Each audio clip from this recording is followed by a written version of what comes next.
युद्धाचं आव्हान करण्यासाठी आपलं 5 फण्याचं उग्र रूप धारण केलं। अकराळ विकराळ रूप धारण करून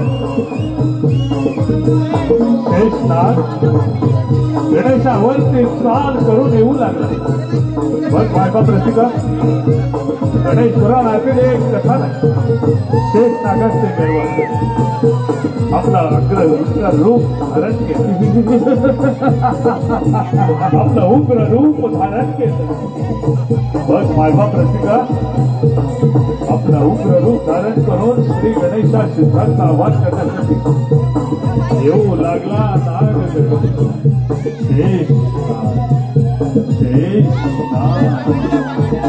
शेष मायबा प्रतिका बघ रसिक जन हो, एक आगळा वेगळा विषय, एक पौराणिक कथा शेष नागाचे गर्वहरण। शेष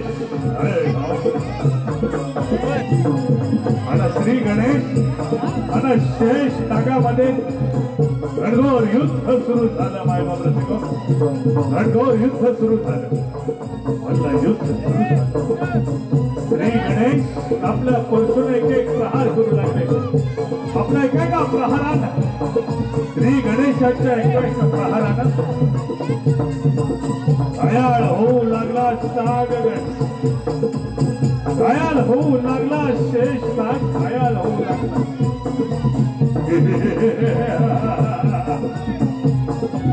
श्री गणेशाच्या प्रहारानं घायाळ झाला।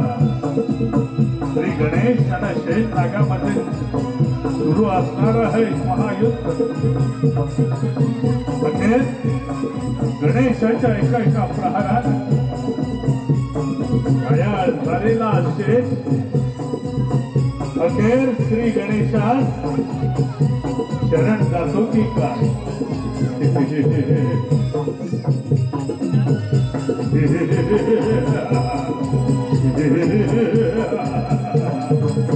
श्री गणेशाने केलेला हा पराक्रम, गणेशाची लीला अर्थात शेष नागाचे गर्व। अखेर घायाळ झाला शेष आणि गणेशात शरण गेला।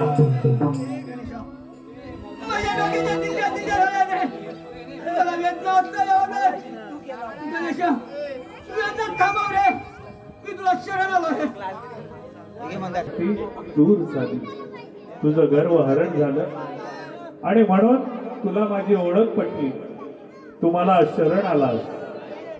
महादेवाने जरा तुझा त्याग केलेला असला तरी तू या श्री गणेशा शरण आला आहेस, म्हणून मी तुझा स्वीकार करत आहे।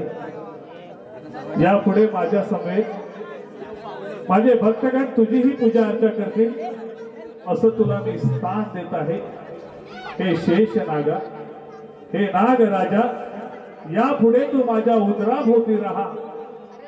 शेष नागा, यापुढे तू माझ्या उदराभोवती राहा।